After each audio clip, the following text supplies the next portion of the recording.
Magandang gabi po sa inyong lahat.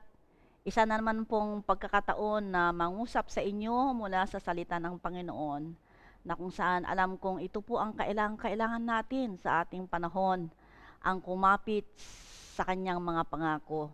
Kung kaya't sa gabing ito, ako pa ay mangungusap about God's goodness and His provision. At hahanguin po natin ito sa aklat ng Exodus 16:2. Ito po yung pinaka-key verse natin ngayong gabi. The whole congregation of the sons of Israel grumbled against Moses and Aaron in the wilderness. Meron po akong katanungan. Do you worry? Do you grumble or murmur? Alam niyo po ba na ito ay kasalanan, galit ang Panginoon sa ganitong mga ugali ng mga tao?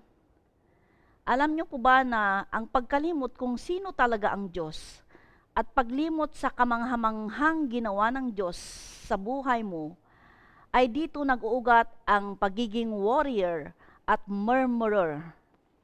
At ito po mismo ang ugaling ipinakita ng mga Israelitas laban kay Moses. Ang dali po nilang nakalimot sa Exodus 15, katatapos lang nilang tumawid sa Red Sea. At sa pangunguna ni Moses at Miriam, sila po ay nagdiwang, nag-awitan at nagsayawan dahil po sa pagliligtas ng Panginoon sa kanila. Pero heto po sila ngayon. Sa Exodus 16, makikita natin po na sinabi dito, the whole congregation of Israel murmured against Moses. Sila po ay nagmurmur laban kay Moses.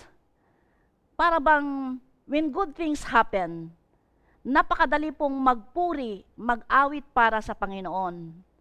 But when problems come, how do you respond? Ito po yung tanong. Pero para po matuto tayo ng tamang pagtugon sa mga problema at kahirapan na ating nararanasan, lalo na po sa ngayon, damang-dama natin po, no? Tayo po ay pinapa-enroll ng Panginoon in His school of life. Mayroong eskwelahan ng Panginoon. Nung tayo po ay naligtas, dito po nagsimula ang ating spiritual journey. Nais po ng Diyos na marating ng bawat taong naligtas yung karakter na Christ-likeness. At bahagi po ito ng proseso ng kanyang pagtuturo sa lahat ng kanyang mga anak ay dadaan po sa University of Mara and School of Wilderness na kung saan mahango natin ang kwento mula dito sa aklat ng Exodus 15 and 16. Dito po, ang mga eskwelahan na ito na nabanggit, University of Mara and School of Wilderness, dito po tayo masusubok sa pamamagitan ng maraming mga adversities. Ano po ba itong adversities? Iba't ibang mga kahirapan. At mismo nakaranas ang mga Israelitas. At ito nga yung una, the University of Mara. Pinadaan muna sila ng Panginoon dito sa University of Mara. So basahin ko po sa Exodus 15, chapter 15 verses 22 hanggang 24. Then Moses made Israel set out from the Red Sea, and they went into the wilderness of Shur. They went 3 days in the wilderness and found no water. When they came to Mara, they could not drink the water of Mara because it was bitter. Therefore, it was named Mara. And the people grumbled against Moses, saying, "What shall we drink?" Ang bilis nilang nakalimot, kumbaga, kahapon lang nagsasaya sila at nagpapasalamat sa kabutihan ng Panginoon. Pero ito ngayon, dahil sa mapait na tubig, grabe yung pagmurmur nila. Parang nabura na lahat ng kabutihang ginawa ng Diyos sa buhay nila. Sabi nila kay Moses, "Moses, what shall we drink?" Nabalot sila ng takot at pag-aalala. Wala tayong mainom, mamamatay tayo dito. Yun ang bukang bibig nila. So nawala nila yung pagtitiwala nila sa Diyos na siyang nagligtas sa kanila, gumawa ng himala. No? Winala na nila yung kabutihan ng Panginoon at yung kakayanan niyang mag-provide ng lahat ng kanilang mga pangangailangan. Sa buhay ng mga Israelita, ito po yung isang bahagi ng proseso ng pagtuturo sa kanila ng Panginoon, na maranasan nilang uminom ng mapait na tubig. Now, ano po ba ang purpose ng Panginoon? Bakit kailangan dumaan sa University of Mara? Meaning, makakaranas tayo ng mga kapaitan sa buhay. Ito po ang buong Cainta Wesleyan ngayon po ay nakakaranas tayo ng kapaitan. Maraming mga tanong, no? Itong loss of our beloved brother. May mga katanungan tayo, no? Mayroon pong kaugalian sa amin pong barangay sa season na ang bagong panganak po na sanggol ay pinapainom ng apdo ng ahas. Ewan ko po kung sino sa inyo ang nakaranas niyan. O kaya dinidikdik na dahon ng ampalaya. Na kahit po umiiyak yung sanggol, pinipilit pong pinapainom ito ng mga nakakatanda.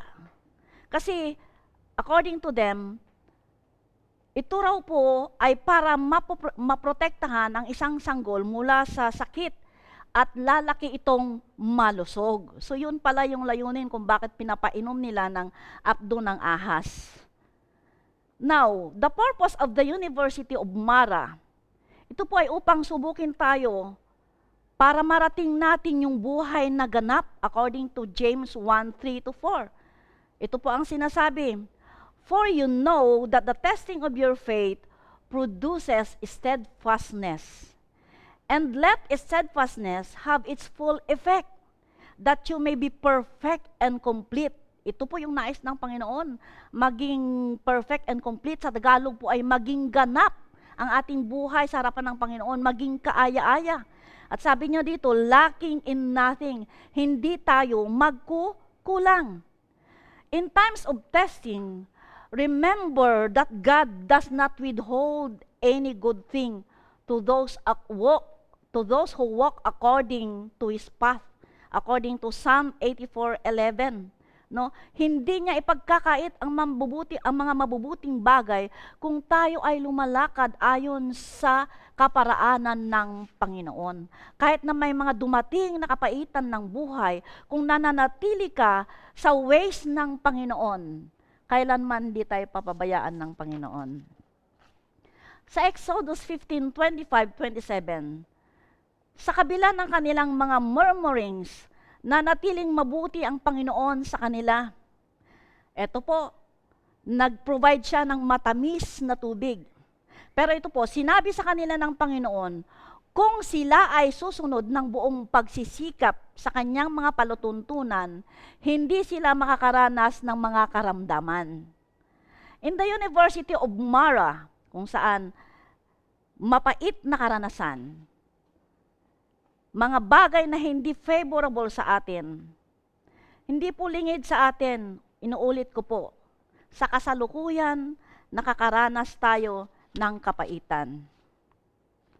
Para hindi tayo masyadong mag-alala, and to be able to rest in God's goodness and provision, kilalanin natin pong mabuti ang Panginoon. Gaano natin kakilala ang Panginoon? You must know His promises. Paulit-ulit po yan, kada prayer meeting, naririnig natin yon. Paano mo malalaman ang pangako ng Panginoon? Read His Word. Hindi lang yon, put Him first in everything, and He will take care of you. God knows your needs.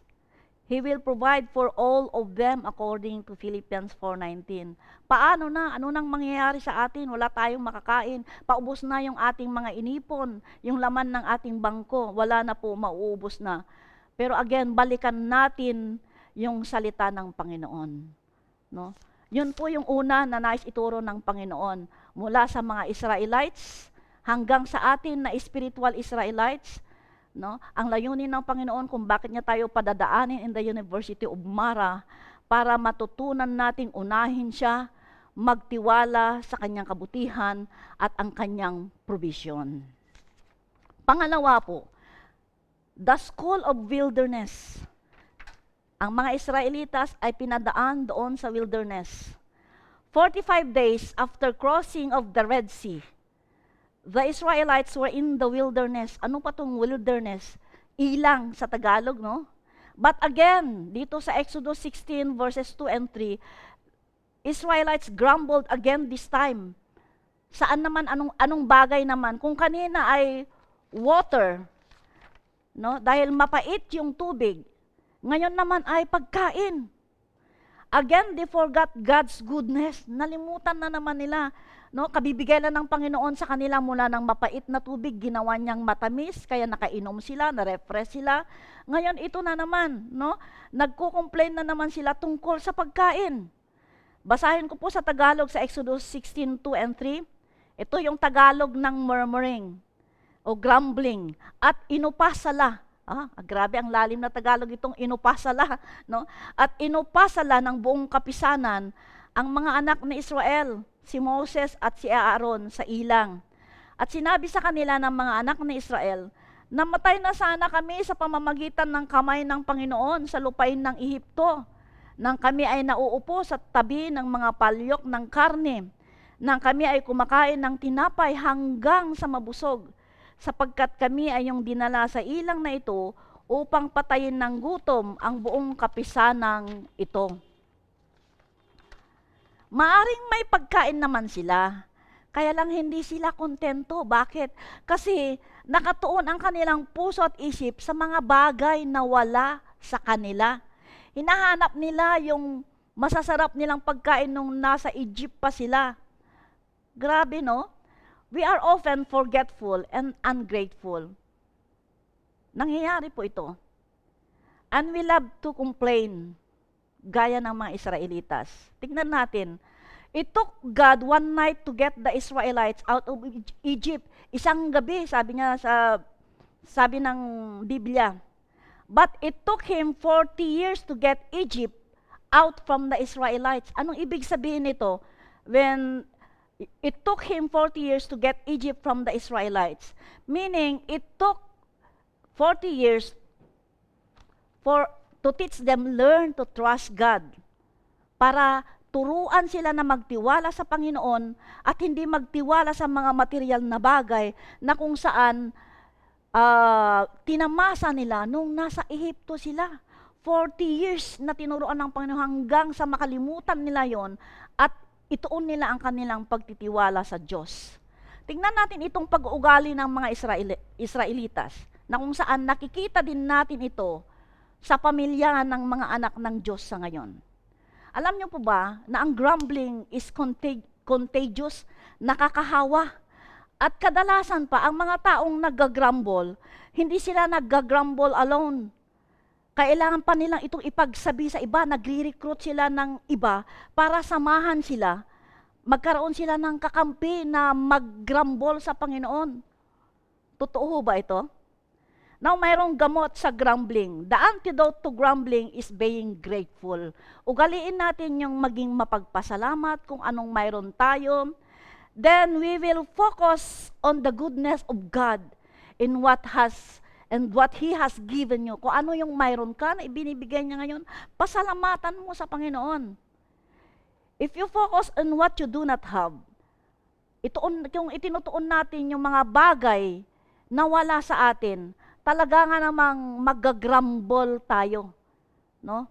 We need to learn and to be trained to be thankful. Ito po yung nais na ituro sa atin ng Panginoon.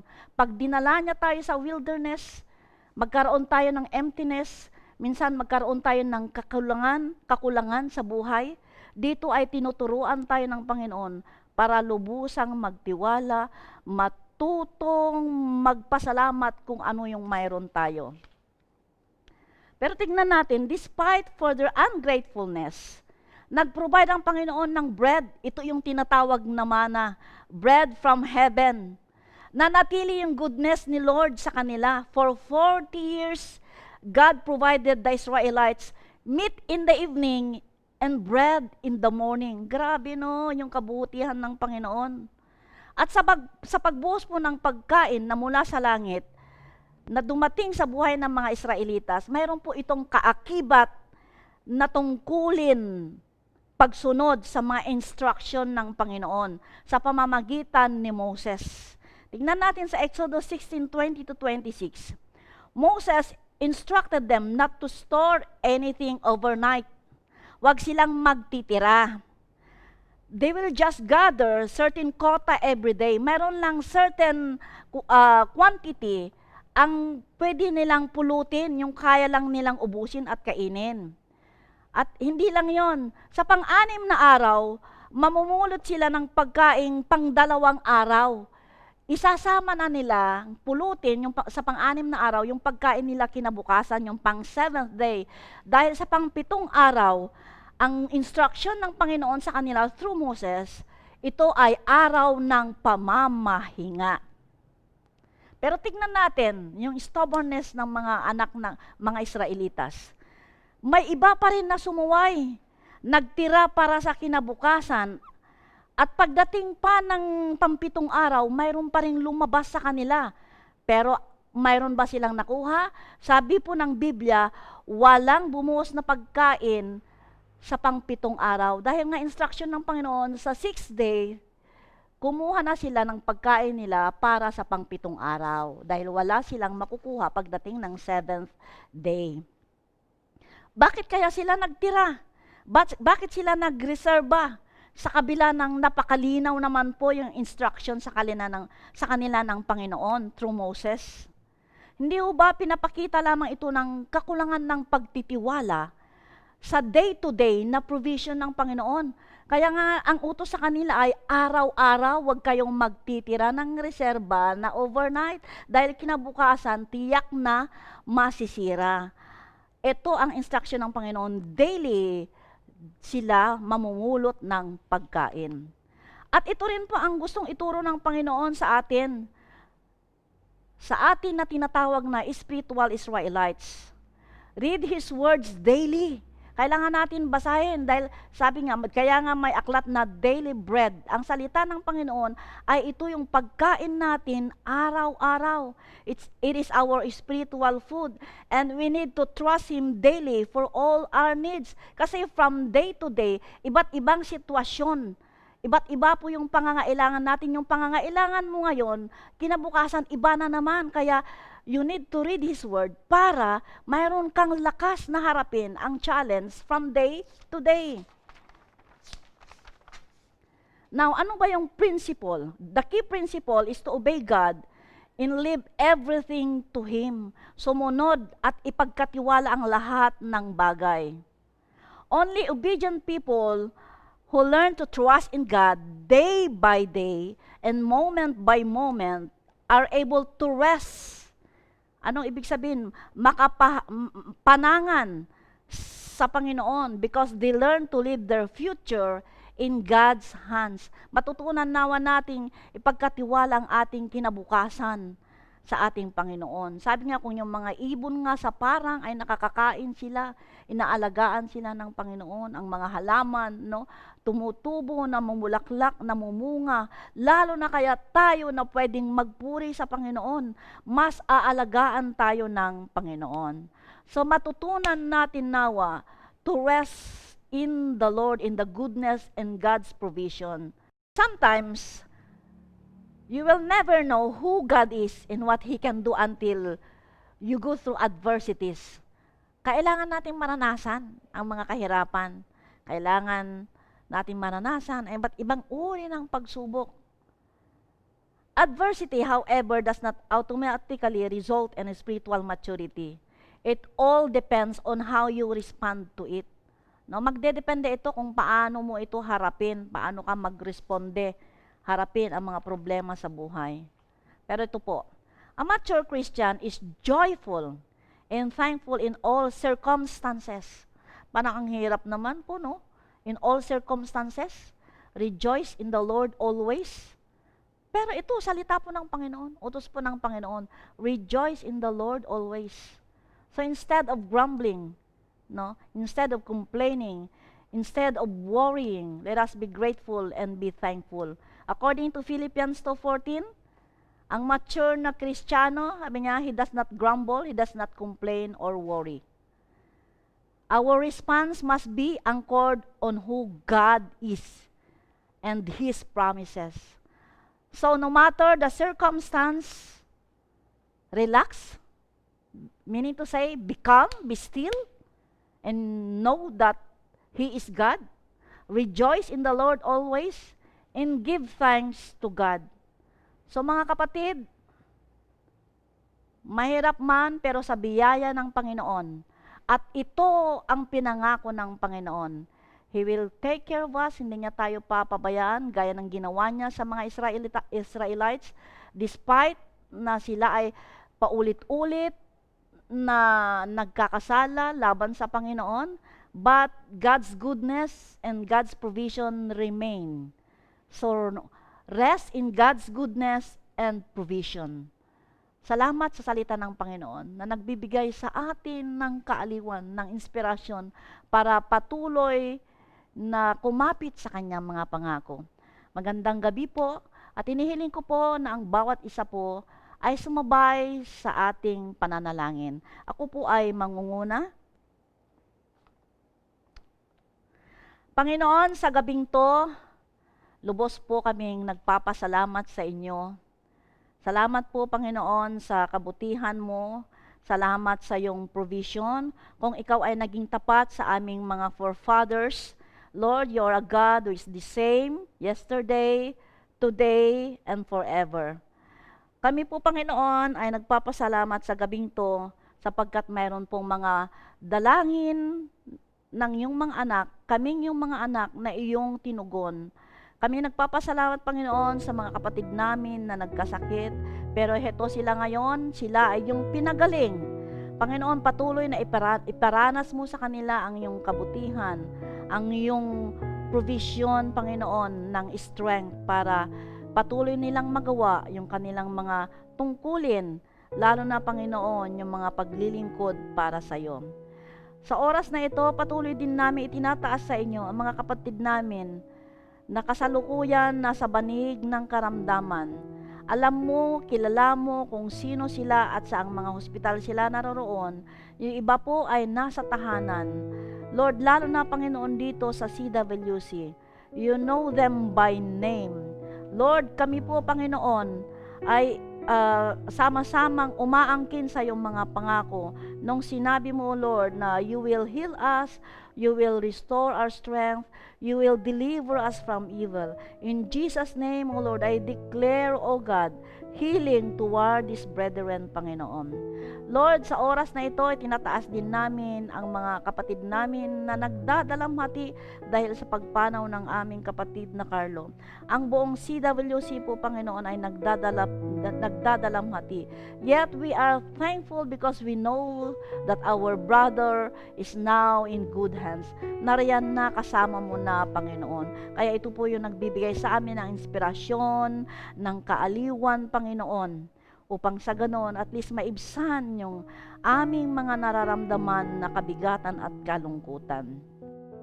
At Panginoon, patuloy naming hinihiling ang iyong protection sa bawat tahanan ng iyong mga anak, Panginoon, dito sa compound ng CWC, ang aming mga kababayan, Panginoon, in the name of Jesus, O God, patuloy na hiling namin, Panginoon, ang kapangyarihan ng iyong banal na dugo, na i-cover mo po kami mula, Panginoon, sa mga karamdaman, in the name of Jesus.